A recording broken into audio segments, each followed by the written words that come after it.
Ce matin, j'aimerais parler à des pèlerins. Est-ce qu'il y a des pèlerins parmi nous?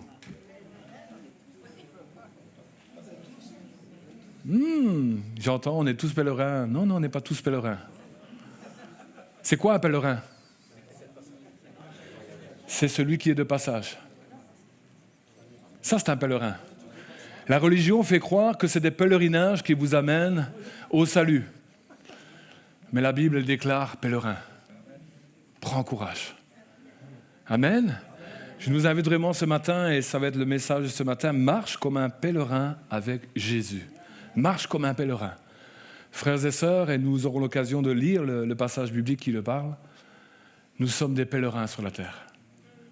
Ne t'attache pas à la terre, parce que la terre, ça va passer. Ta vie va passer, elle va vite passer. Et vous les jeunes qui êtes là ce matin, vous les enfants qui êtes là ce matin, je peux vous déclarer qu'il y a quelques années, j'étais là à votre place, à côté de maman, papa, mais la vie passe très vite. Je vous assure, le TGV est tombé en panne à Paris et un peu partout en France, mais le TGV de la vie, lui, passe très vite. La vie passe très vite. Allez demander à Gabriel, il vous le dira. Allez demander à Morissette, elle vous en parlera. Allez voir Barbara, allez voir tous nos anciens, et ils vous diront, la vie, tac, ça passe. Nous sommes des pèlerins, et c'est important de nous en rappeler, de nous le rappeler. J'aimerais ce matin que nous puissions ouvrir la parole de Dieu dans l'évangile de Marc, chapitre 10, le verset 17 à 23. Marc, évangile de Marc, chapitre 10, verset 17 à 23.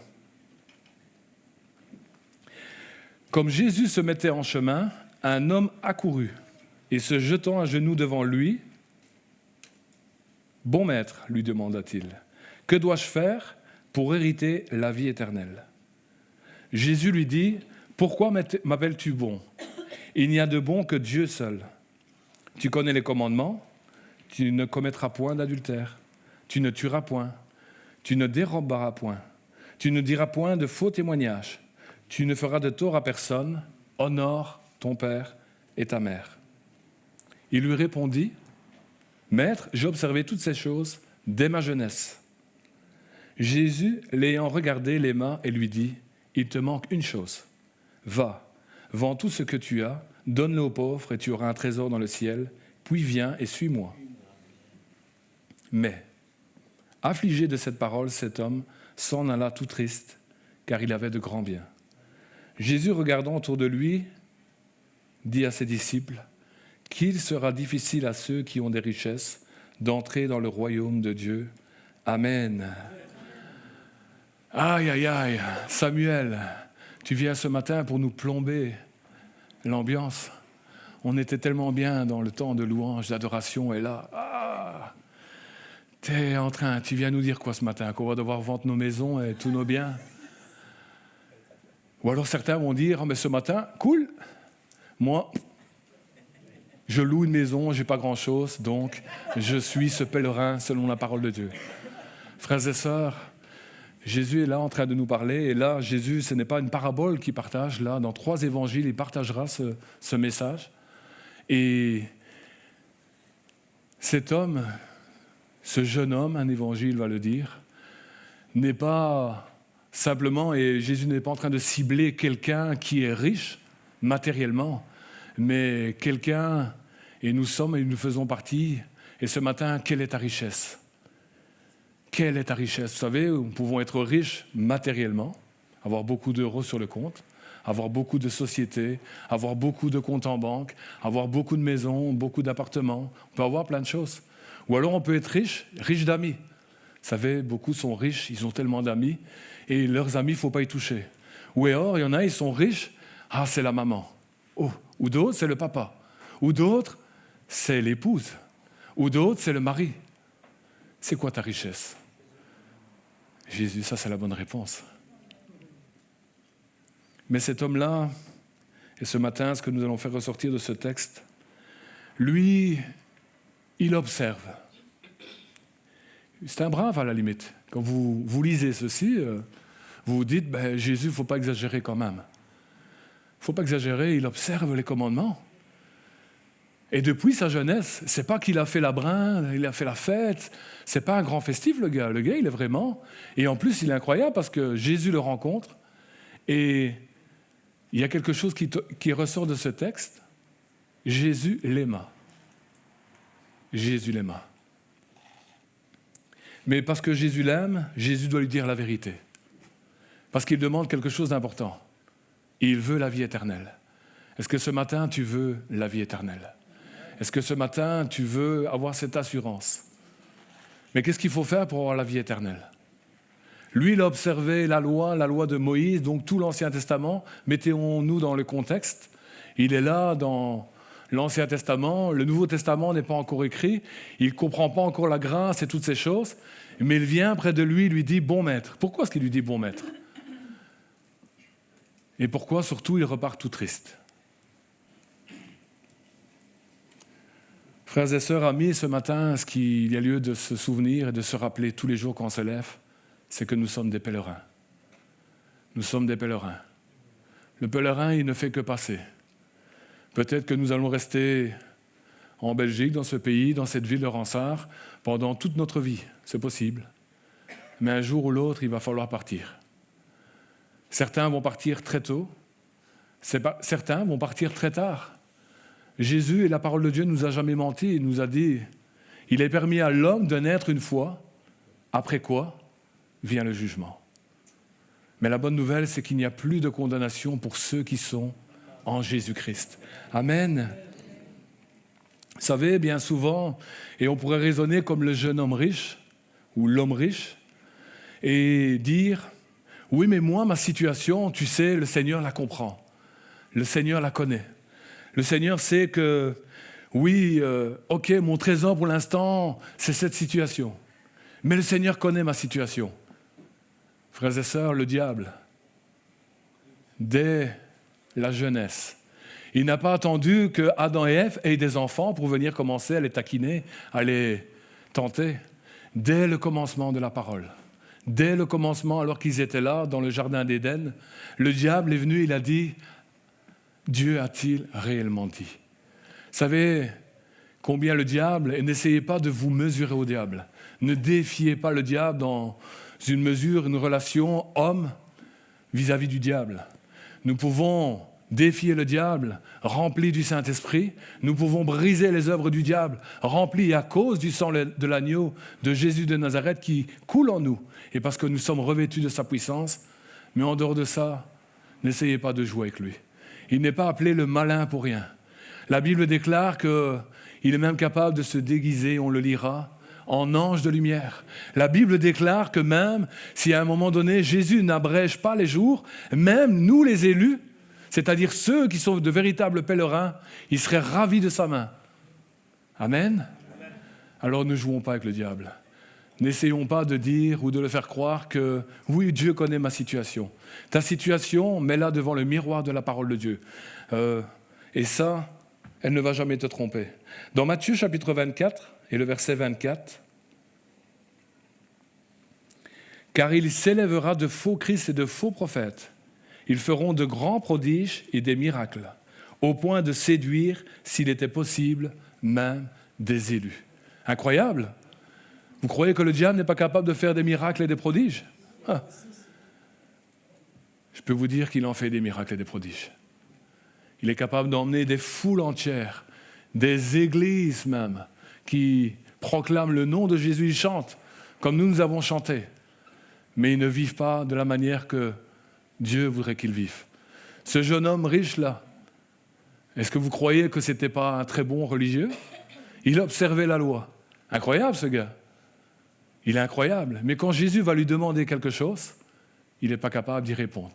Pire, il va repartir tout triste. Ce matin, je prie vraiment le Seigneur et le Saint-Esprit que nous ne puissions pas repartir tout triste, que nous puissions laisser vraiment la place au Saint-Esprit afin de venir bousculer nos vies, chambouler nos vies, chambouler nos visions, afin que nous puissions vraiment être cet enfant. Vous remarquerez que le passage que nous avons lu dans l'évangile de Marc est précédé d'un autre passage tellement important dans la parole de Dieu. Pour moi, il fait partie des passages centraux de la parole de Dieu. Vous savez c'est lequel? On va le lire. Marc chapitre 10, versets 14 à 15. Frères et sœurs, ces passages, on a tendance à les oublier. Jésus, voyant cela, fut indigné. Pourquoi est-ce que Jésus est indigné? Imaginez, Jésus est là au milieu de nous. Et puis, il y a nos enfants qui sont là, et les enfants, j'ai vu hier sur les réseaux sociaux, il y a l'acteur américain Brad Pitt qui a débarqué à Spa-Francorchamps. Et donc, il a voulu aller saluer simplement des enfants. Mais ce n'est que Brad Pitt. Imaginez, Jésus vient ici ce matin. Les enfants vont courir après. Vous savez ce que nous, les adultes, on va faire? Oh, non, c'est Jésus. Lisons ce qu'il est marqué dans l'évangile de Marc. Jésus, voyant cela, fut indigné, leur dit, « Laissez venir à moi les petits-enfants, et ne les en empêchez pas, car le royaume de Dieu est pour ceux qui leur ressemblent. » Verset 15, « Je vous le dis en vérité, quiconque ne recevra pas le royaume de Dieu comme un petit enfant, n'y entrera point. » Amen. Est-ce que Dieu est le Père pour vous? Est-ce que Dieu est un Père pour toi? Et s'il est un Père, pourquoi est-ce que tu te conduis comme un Père à côté du Père? Amen. Vous êtes avec moi, vous me suivez? J'ai pris l'avion hier au soir, et puis j'ai été faire toc-toc dans le cockpit. Alors, cher pilote, je vais t'expliquer quelque chose. Alors, quand tu vas décoller, tu dois faire ceci et cela. J'ai fait ça, à votre avis? Je peux vous assurer, j'ai été m'asseoir, j'ai mis ma ceinture et j'ai prié. J'ai prié, Seigneur, bénis le pilote. Seigneur, bénis tout l'équipage, bénis cet avion, bénis chacun qui est là dans cet avion et que je puisse passer un bon vol et surtout atterrir. C'est tout. Frères et sœurs, on rit, mais nous sommes comme ça avec Dieu. Nous disons, Père, je te loue. Oh Dieu, tu es grand, combien tu es grand. On le chante. Et il faut le chanter, mais il faut le vivre. Nous sommes les enfants. Et il nous rappelle, parce qu'il sait qu'on est devenus des adultes, on n'est pas restés des enfants. Il sait que l'intelligence est venue. Il sait que de la connaissance est venue. Il sait que de la révélation, parce que si nous avons marché avec le Seigneur et si nous marchons avec le Seigneur, il nous donne de sa révélation. Mais il veut encore nous rappeler ce matin, petits enfants.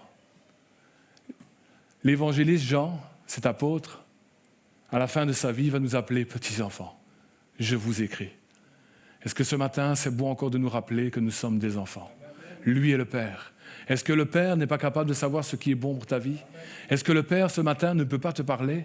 Est-ce que le Père, ce matin, ne peut pas, lui seul, diriger ta vie?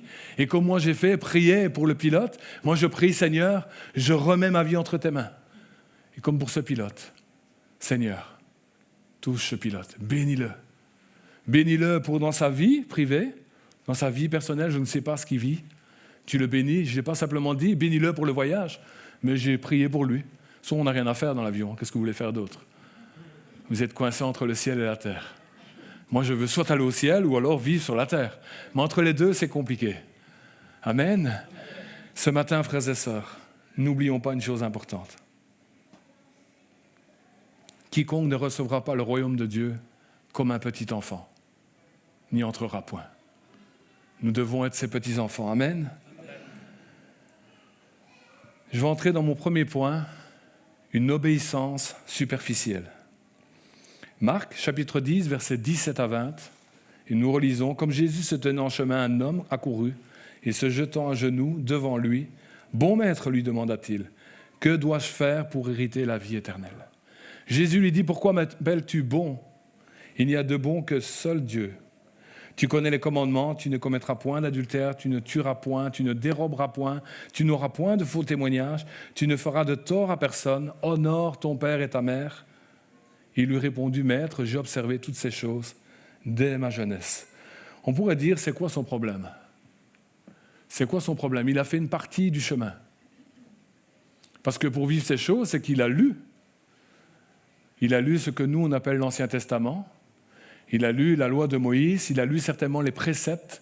Je suis certain que si ce matin, je vous demande combien il y a de préceptes, combien il y a de commandements dans l'Ancien Testament, est-ce que vous connaissez Exode? Est-ce que vous connaissez Lévitique? Est-ce que vous connaissez Nombre et Deutéronome? Vous allez tous me regarder, mais lui, dans son contexte, il le connaissait peut-être même par cœur. connaît la loi, il observe la loi. Et nous, bien souvent, parce que nous sommes sous la grâce, nous disons, la loi, nous ne sommes plus sous la loi. Et c'est vrai, frères et sœurs, nous ne sommes plus sous la loi. Mais Jésus n'est pas venu en disant, j'abolis la loi.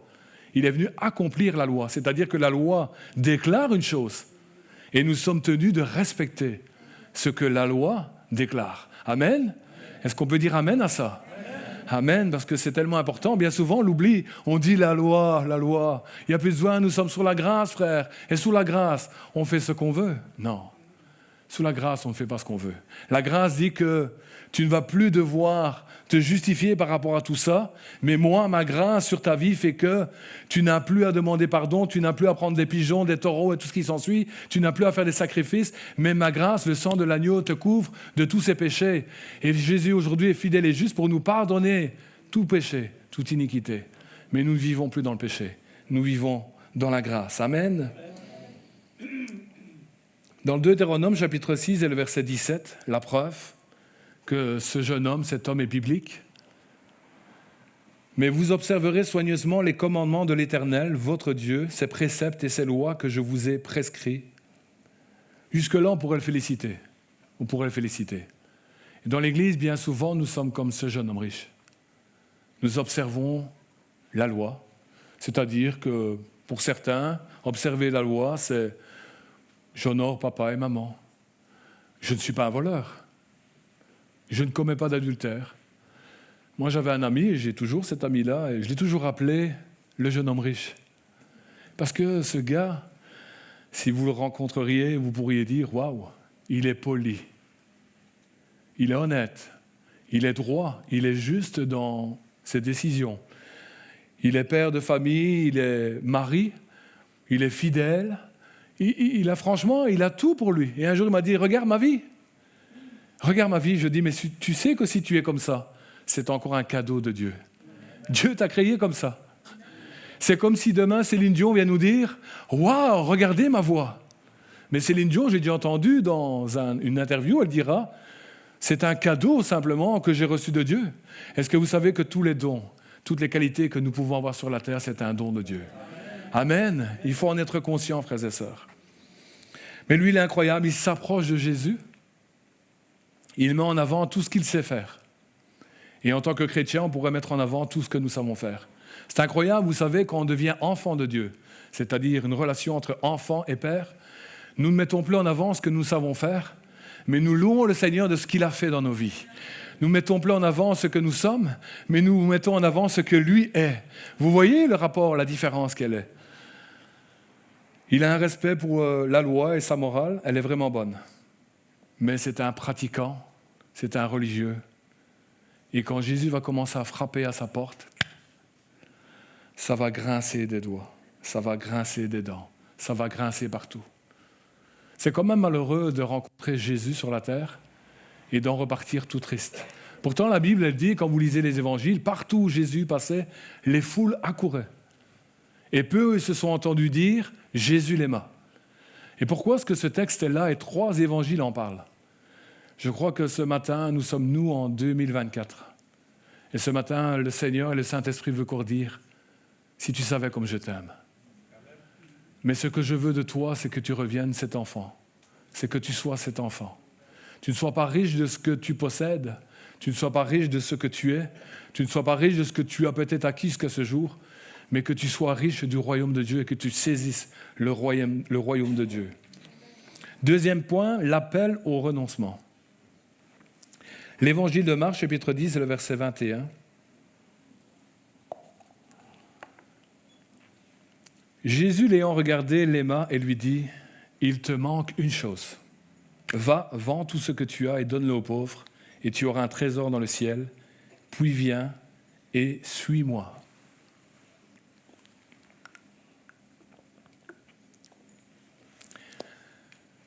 Mettez-vous à la place de ce jeune homme riche.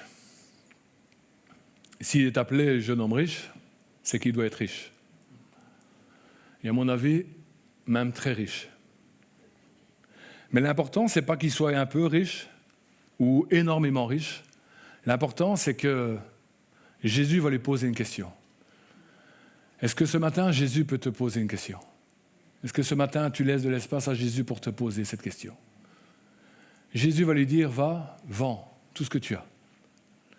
Et tu vas avoir un trésor dans le ciel. Incroyable, il est déjà en train de lui parler de la vie éternelle. Il est déjà en train de lui parler de l'éternité. Et puis tu reviens, après avoir tout distribué aux pauvres, et tu me suis. Incroyable. Ça veut dire que nous devons retenir ceci, Jésus l'invite à devenir son disciple. Est-ce que ce matin, tu veux être disciple de Jésus? Est-ce que ce matin, tu veux cheminer ta vie avec Jésus? Est-ce que ce matin, tu veux marcher avec Jésus? C'est l'invitation que Jésus lui a faite.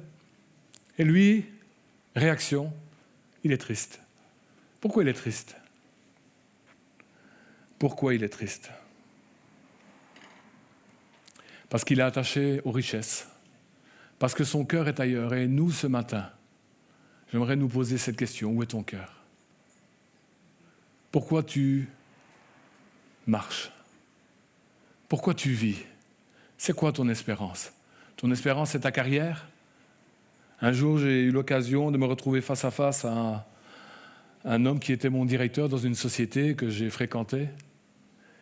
Et puis, j'ai regardé cet homme et on était sur le point de nous séparer. Et il était un peu moqueur parce qu'il pensait que, quittant la société, ma vie, ma carrière allait s'arrêter. Ma carrière ne s'est pas arrêtée.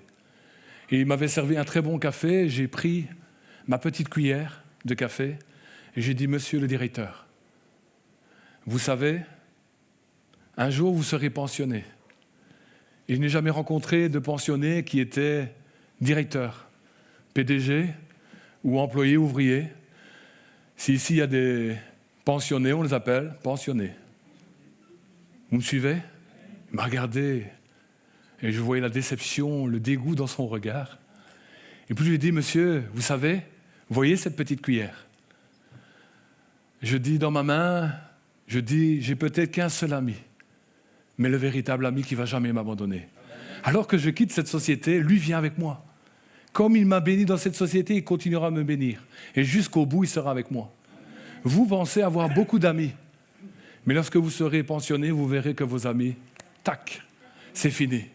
On ne vous appellera plus monsieur le directeur, on vous appellera par votre prénom. Mais moi, mon meilleur ami, il vient avec moi. Mon meilleur ami, il marche avec moi. Mon meilleur ami, il se lève le matin avec moi. Mon meilleur ami, même la nuit, il est avec moi. Et mon meilleur ami, quand je m'endors, il est avec moi. Ne vous tracassez pas pour ma vie. Ne vous tracassez pas pour ce qui va suivre, parce que Jésus est avec moi. Amen. Alléluia. Matthieu chapitre 6, versets 19 à 21. Ne vous amassez pas les trésors sur la terre, où la teigne et la rouille détruisent, où les voleurs percent et dérobent.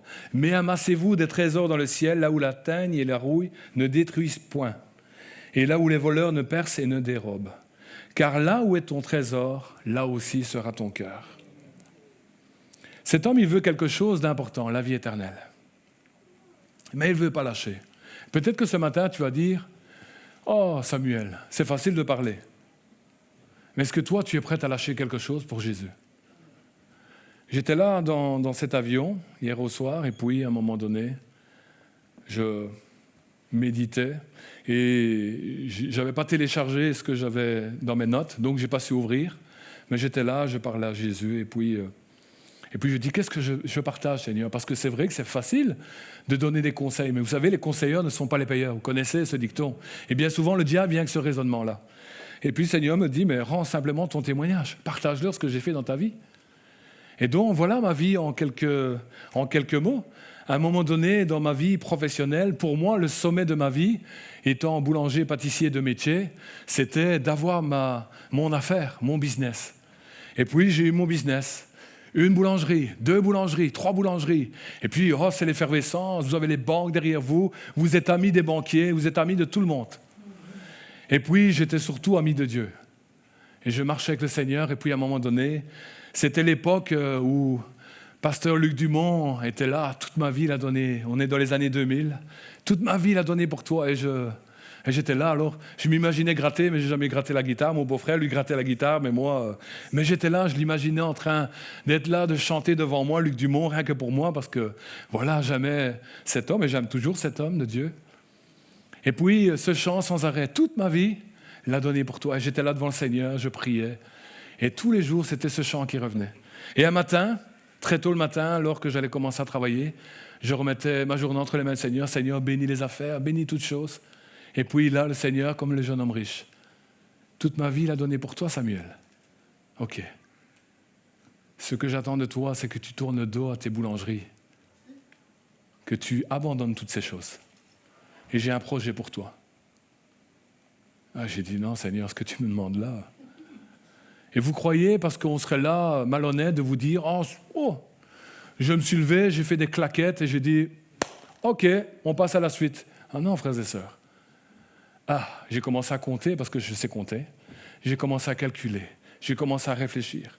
Et puis à un moment donné, j'avais ma tête qui allait exploser, parce que mathématiquement, c'était syntaxe error. C'était impossible. Mathématiquement, c'était le mur. Et puis, je suis là, je veux m'acharner. Oui, OK, les impôts de société, c'est autant, mais nous allons créer une SPRL. Et là, au lieu d'être imposé à 56%, on n'est plus qu'imposé à 30%. Et alors, ça tient la route. Et je peux vous dire, tout se prépare. Mais chaque fois que je me mettais à genoux, toute ma vie, Samuel, ça c'est fini. Et puis, j'ai pris la décision un matin, une décision que beaucoup, même dans ma famille, n'ont pas compris à l'époque. Et j'ai dit, Seigneur, OK, je tourne le dos. J'ai décidé directement, un comptable m'a appelé. Mais vous êtes fou, monsieur. Je dis, oui, je sais. Les banques, monsieur, vous êtes fou. Je dis, je préfère être un fou heureux avec le Seigneur qu'un sage malheureux sans le Seigneur. J'ai pris cette décision, frère. Et je sais que ce matin, si le Saint-Esprit vraiment me donne de partager ce témoignage, peut-être que tu as un carrefour dans ta vie. Peut-être que tu es là et au point de vue sagesse humaine, intelligence humaine, tu es là en train de compter, de calculer, et tu es en train de te dire non, ma vie elle est tracée, moi je suis là, et Dieu va bénir mes affaires, et Dieu ceci, Dieu cela. Cesse de raisonner. Prends le temps de t'asseoir. De chef d'entreprise, je me retrouve au chômage, alors que je pensais être à la tête de ce que j'avais créé à l'époque. Je vais vite me retrouver au chômage. Il n'y a pas longtemps, je l'ai vu, j'ai exactement chômé 79 jours. Et là, vous vous dites, Dieu a-t-il réellement dit? Parce que le diable, il vient. Et puis, vous avez papa qui vient, et gamin, est-ce que tu es sûr? Et je dis, oui, je suis sûr de ce que le Seigneur m'a donné. Mais vous savez, est-ce que vous êtes certain? Vous ne pouvez pas le partager aux autres. Et puis de là, qu'est-ce qui va se passer? Je vais redevenir un simple ouvrier. Et vous savez, il n'y a pas de honte à être des simples ouvriers. Vous savez, des simples ouvriers, et heureusement que nous en avons. Je bénis les simples ouvriers. Je bénis tous les ouvriers qui sont en Belgique. Que le Seigneur vraiment bénisse les ouvriers. Que le Seigneur bénisse tous les employés en Belgique. Et il n'y a pas de métier sot, il n'y a pas de fou métier, frères et sœurs. Il n'y a pas de honte d'être un simple ouvrier. Amen. Amen. Je me retrouve chez mon ancien patron qui, lui, avait malheureusement connu, voilà, je vais passer les détails. Et puis, de là, à un moment donné, sa boulangerie à lui est vraiment tout à nouveau florissante. Et là, c'est le moment de la tentation. Écoute, j'ai besoin d'engager mes 2 fils et je te propose ceci. Depuis que tu es à la tête de mon business, c'est florissant, mais j'aimerais que tu travailles en noir pendant 1 an et demi, le temps que mes enfants aient droit au chômage, et puis je te reprendrai tout à nouveau. Vous croyez que j'ai commencé à aller méditer cette parole? Vous croyez que j'ai commencé à me mettre à genoux? Mais non. J'ai dit, je ne travaillerai pas en noir.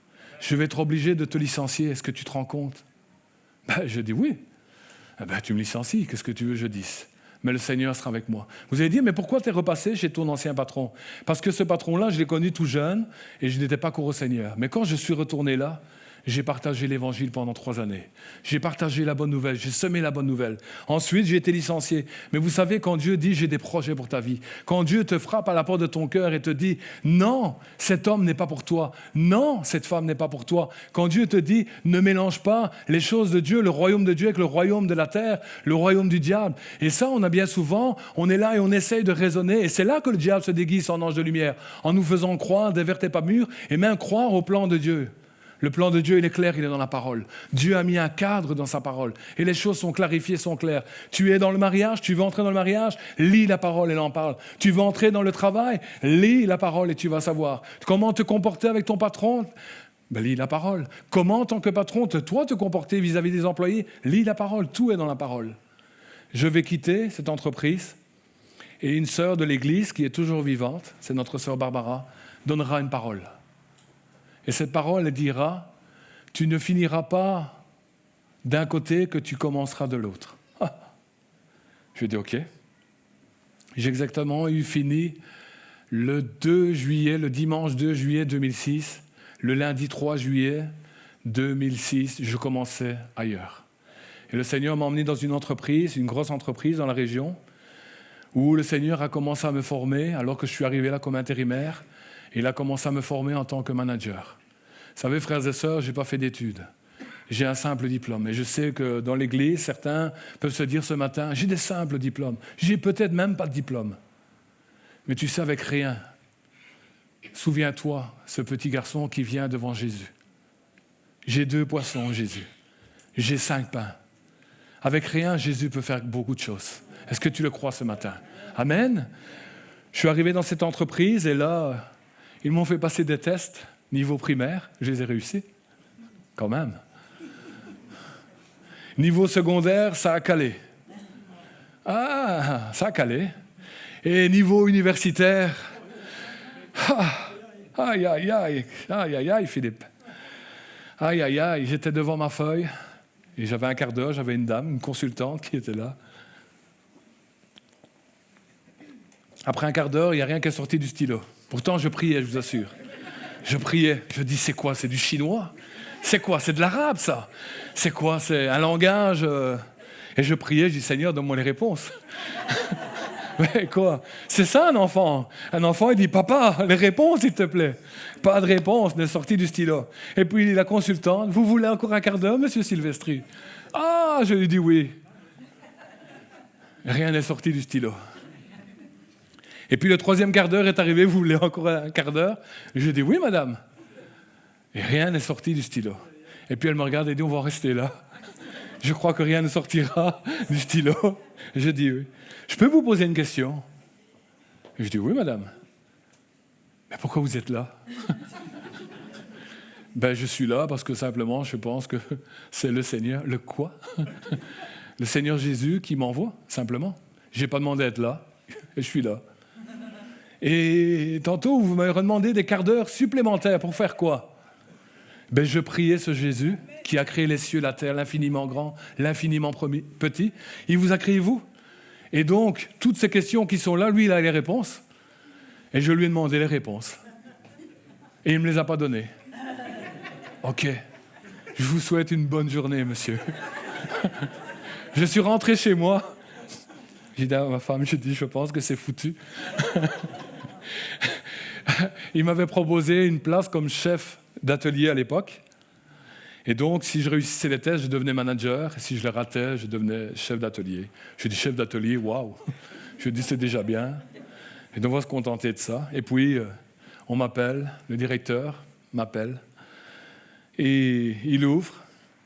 Moi, je ne comprends pas. Pour avoir ce genre de poste, il faut un diplôme. Et cette consultante-là, qui est renommée, vous savez quoi? Il était fâché quand elle le dit. Elle a marqué en gras et en grand, d'ailleurs il m'a montré la feuille, « Engagez cet homme. Je vous le recommande. » Amen. Amen. Et vous savez ce que j'ai dit? J'ai dit, ah bon? Et les conclusions finales, parce qu'il y avait une petite conclusion, cet homme est têtu et déterminé, il ira loin.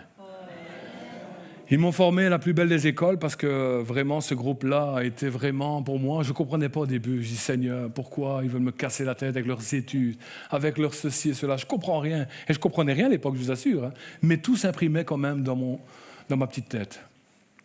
J'ai quitté ce groupe et là j'étais manager et puis là je suis là.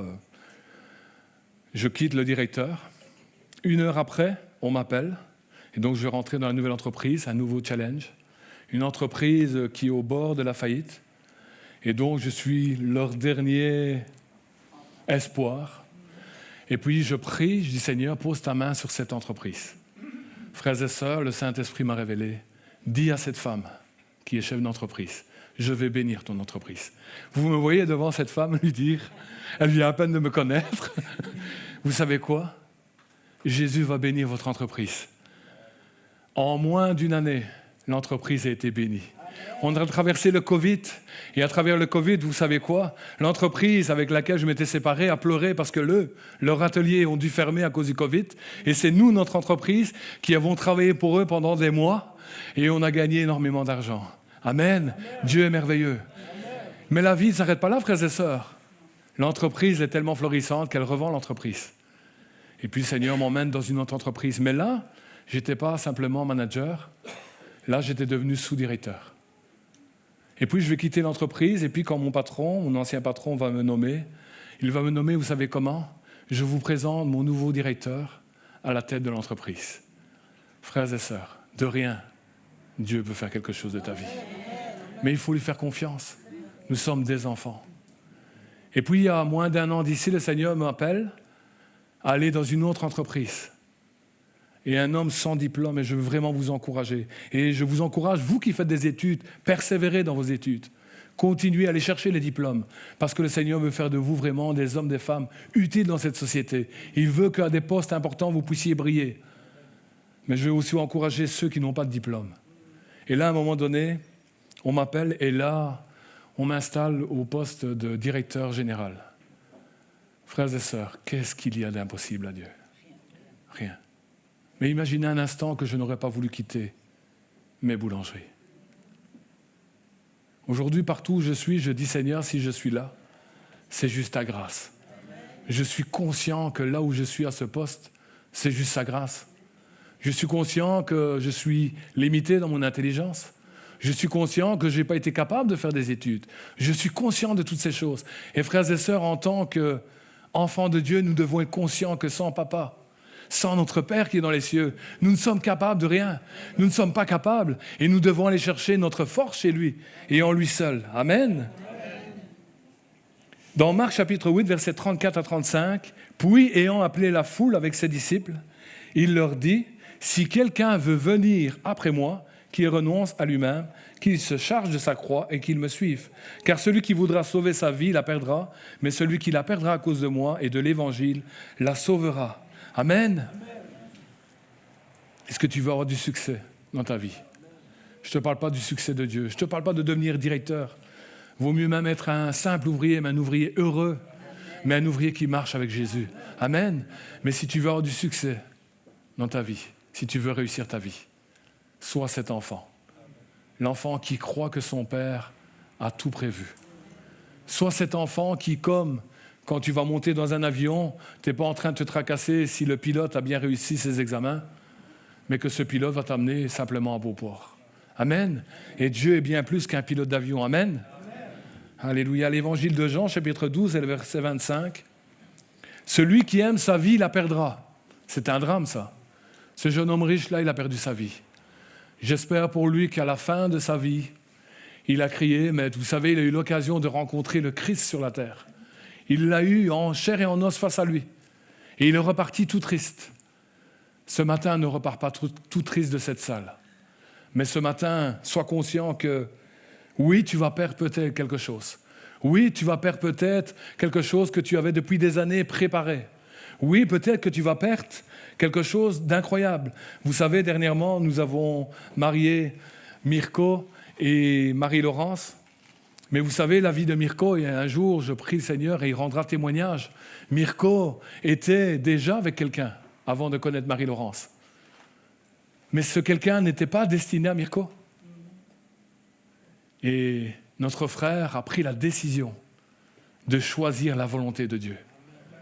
C'est incroyable, hein? Tout était déjà tracé pour cette vie-là. Mais il a renoncé à cette vie-là. Il a pleuré devant cette situation.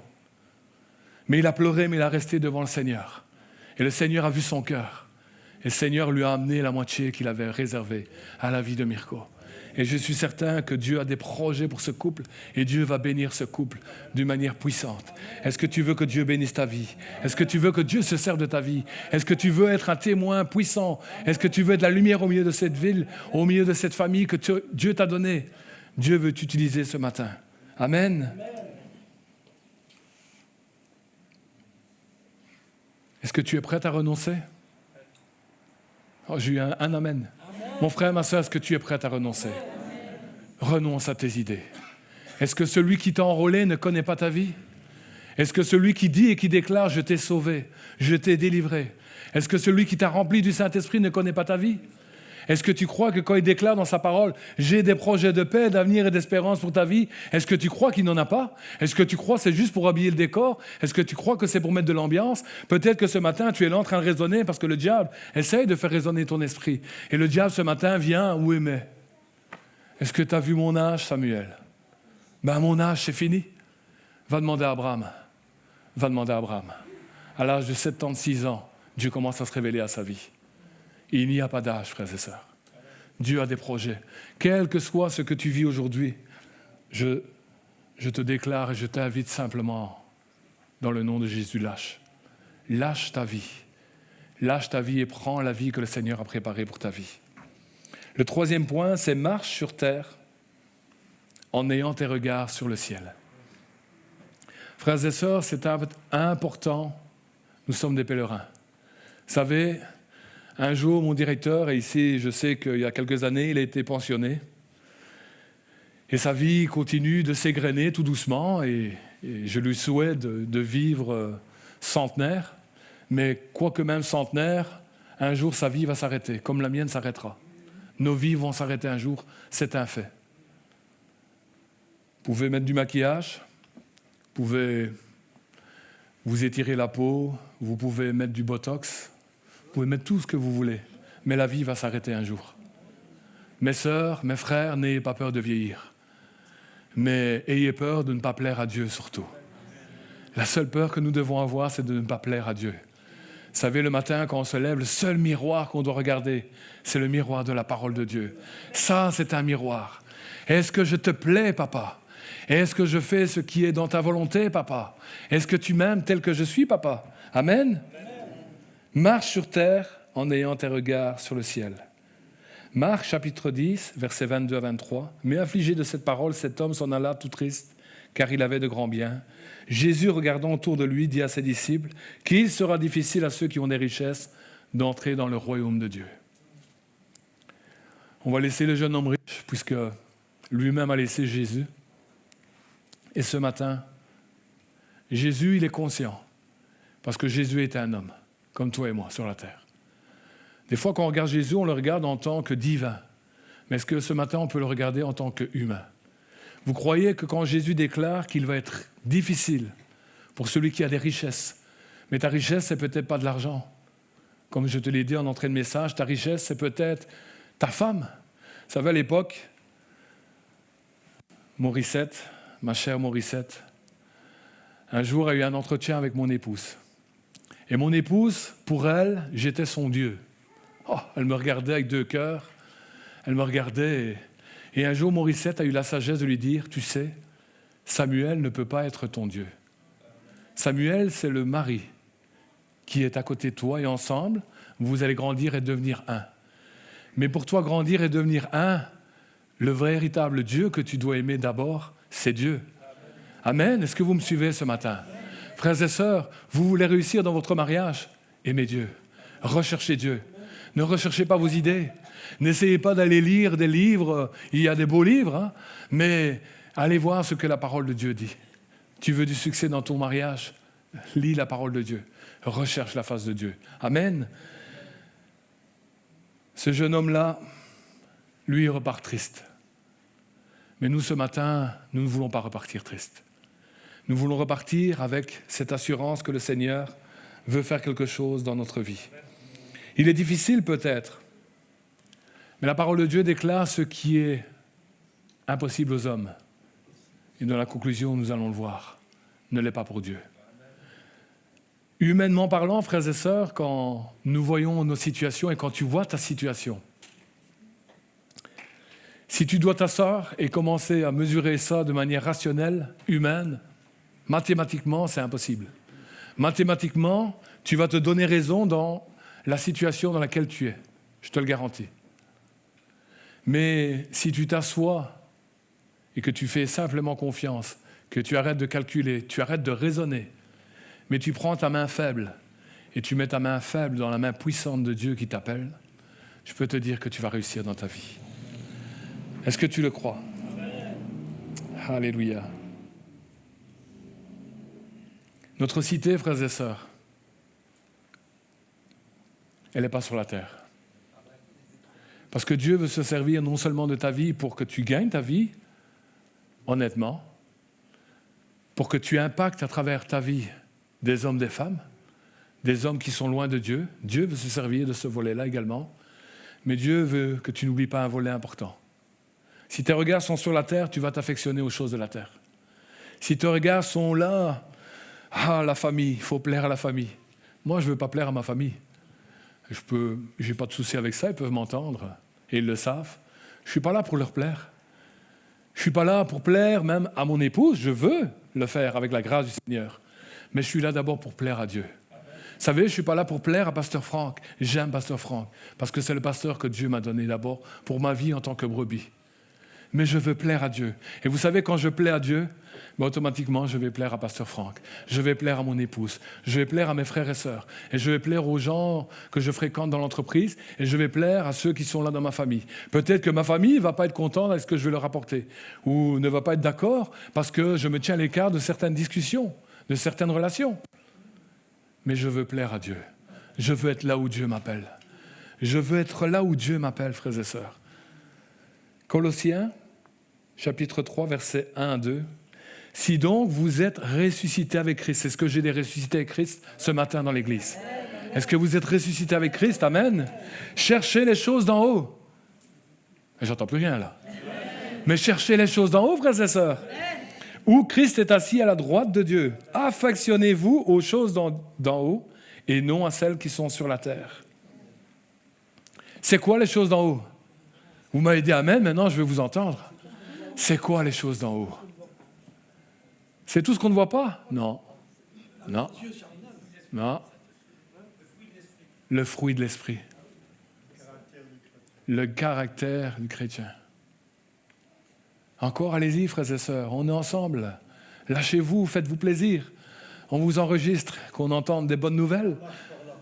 La marche par la foi. La volonté de Dieu. L'obéissance à Dieu.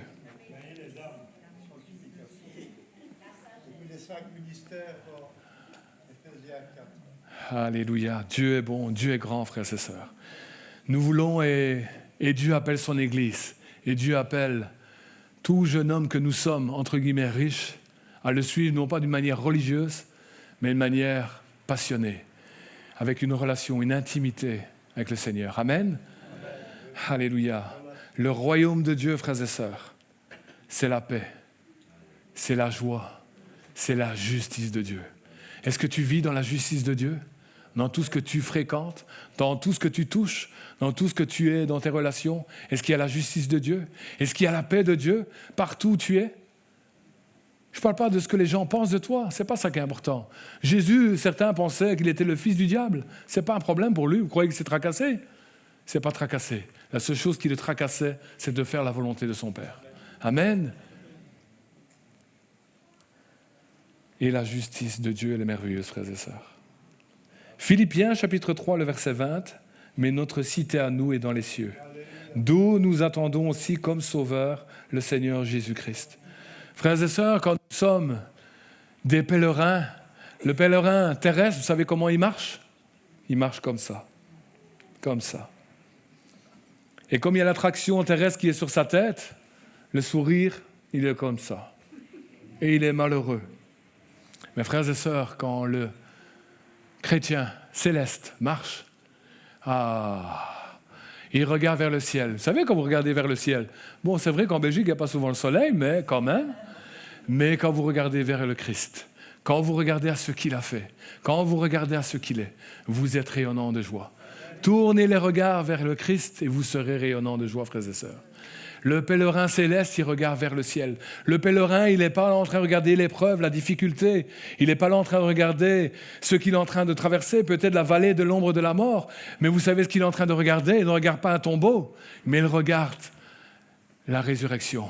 Il regarde la vie. Il regarde et il dit, un jour mes yeux te verront. Un jour, mes yeux te verront. Un jour, je te verrai face à face. Alléluia. Le chrétien céleste, il regarde, je m'en vais vous préparer une place, afin que là où je suis, vous y soyez aussi. Le chrétien céleste, il regarde vers le ciel et il dit, ah, Seigneur, la gloire qui était auprès du Père, que j'avais, qui dit Jésus. Je veux qu'ils aient cette gloire. Frères et sœurs, quand hier j'ai décollé dans l'avion, waouh, j'ai commencé à regarder, je regardais le ciel. Et je regardais le coucher de soleil, je disais, waouh Seigneur, ta gloire dans toute la création, elle est palpable. Et être fou de dire que c'est le hasard qui a fait toutes ces choses, c'est impossible, frères et sœurs. Dieu est bon. Ce matin, j'aimerais c'est que tu puisses réévaluer tes priorités, mon frère, ma sœur. Marc chapitre 10, le verset 26 à 27, et ce sera la conclusion de mon message. Les disciples furent encore plus étonnés et se dirent les uns aux autres, mais qui peut être sauvé? Imaginez les disciples, ils sont là, ils voient la scène, et ils sont disciples comme nous sommes disciples. Et ils sont là, ils sont dans l'étonnement, les disciples. Ils se disent, oui, mais attendez, mais Jésus, alors, c'est pas possible, on ne va pas y arriver, on ne va pas réussir. Mais la conclusion de Jésus, elle est très claire. Jésus les regardait et dit, cela est impossible aux hommes. Frères et sœurs, marcher avec le Seigneur, c'est impossible aux hommes.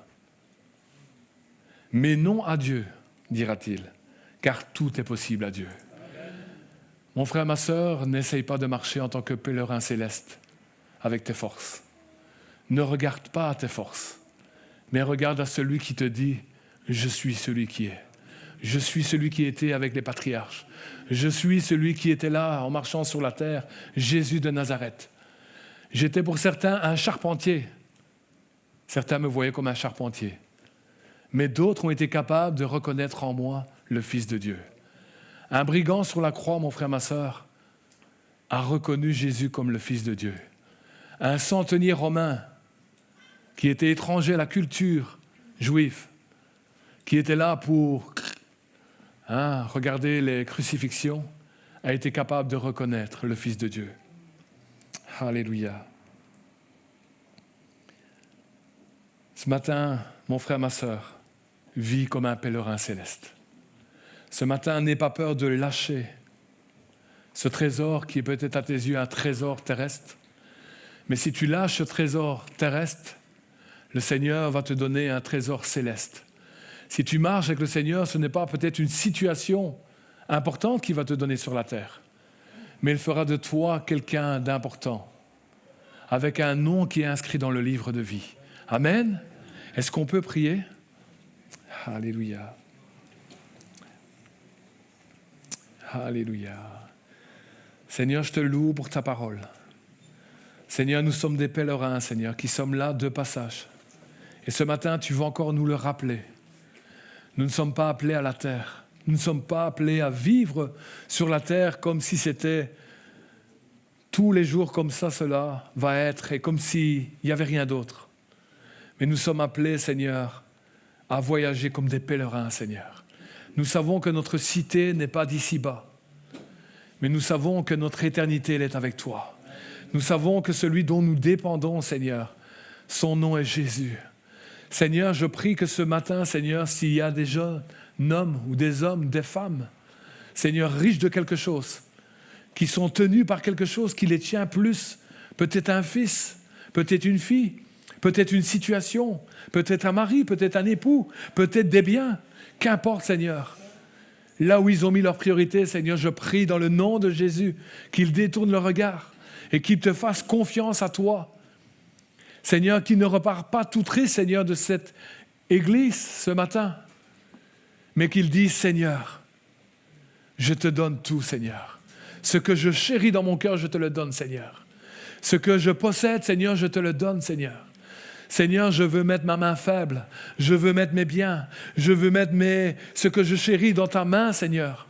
Je veux les lâcher, je veux les abandonner, mes idées, mes principes, ma conception de la vie.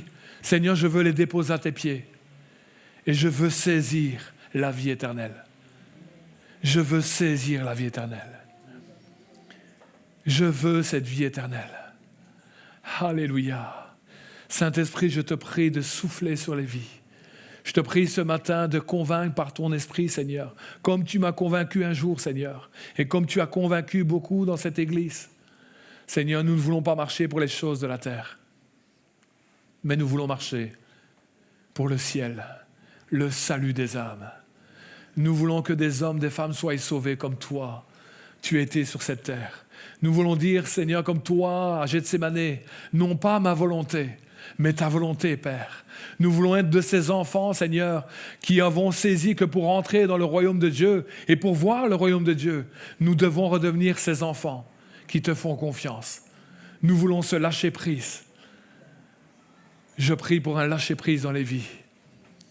Je prie, Seigneur, pour des vies qui vont t'honorer, des vies qui vont, Seigneur, te glorifier. Je prie, Seigneur, pour que ce matin, Seigneur, comme Abraham, Seigneur, que nous puissions mettre sur notre autel, Seigneur, sur cet autel, Seigneur, ce que nous chérissons, Seigneur, et que nous puissions dire, Seigneur, je te l'offre. Seigneur, je l'abandonne. Seigneur, je te le donne. Alléluia. Souffle, Seigneur, sur ton Église. Souffle, Seigneur, sur l'Église. Seigneur, qu'il n'y ait de place pour rien d'autre, Seigneur, que pour toi. Nous voulons entrer dans le royaume de Dieu. Nous voulons marcher dans le royaume de Dieu. Nous voulons laisser le royaume de Dieu nous imbiber. Souffle de ton esprit, Seigneur, sur l'Église, au nom de Jésus. Souffle sur le cœur, Seigneur, de chacun ce matin, au nom de Jésus. Que ta grâce touche les cœurs, Seigneur, et que nous puissions, Seigneur, lâcher les choses de la terre et gagner le ciel, Seigneur. Marcher pour le ciel, vivre pour le ciel, en tant que pèlerin, Seigneur, comme tu nous appelles.